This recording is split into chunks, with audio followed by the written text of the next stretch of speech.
کچھ لوگوں کی عادت ہوتی ہے کہ وہ فٹ بول دیتے ہیں، وہ یہ نہیں سوچتے اس سے کسی کا دل دکھ جائے گا۔ اور بعض لوگوں کے رویے یہ ہوتے ہیں کہ سچا بندہ کھرا ہوتا ہے، کڑوا ہوتا ہے تو وہ ہمیشہ ہی کڑوے رہتے ہیں۔ یہ کون سی بات ہے؟ رسول اللہ سے بڑا سچا کوئی نہیں تھا، حضور سے میٹھا کوئی نہیں تھا۔ تو یہ کیا بات ہوئی کہ یہ خیال کر کے کہ میں سچا ہوں اور کڑوا ہوں، ہر وقت زہر اگلتے رہو، لوگوں کی عزتیں اچھالتے رہو، لوگوں کی آبروؤں پہ حملہ کرتے رہو کہ میں سچا ہوں اور سچا بندہ کھڑا ہوتا ہے بات کر دیتا ہے۔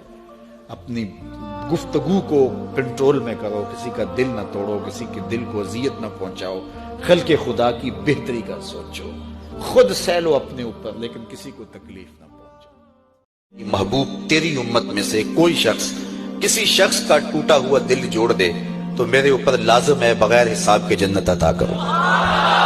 ام المومنین بہت خوش ہوئی اور اپنے والد گرامی سیدنا ابو بکر صدیق رضی اللہ تعالیٰ عنہ کے پاس آئیں اور ساری کہانی سنائی۔ بہت خوش تھی، لیکن حضرت ابو بکر صدیق رضی اللہ تعالیٰ عنہ نے سنا تو رونے لگے۔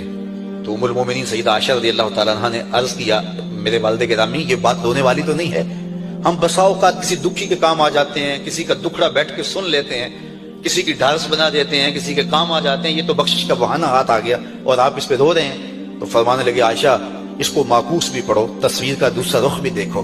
اگر کوئی شخص کسی کا ٹوٹا ہوا دل جوڑ دے تو بغیر حساب کے جنت میں جائے گا۔ اس کا دوسرا رخ یہ ہے، اگر کوئی کسی کا دل توڑ بیٹھے تو سیدھا جہنم میں جائے گا۔ میں اس بات پہ رو رہا ہوں کہ ہم سے کسی کا دل نہ ٹوٹ گیا ہو۔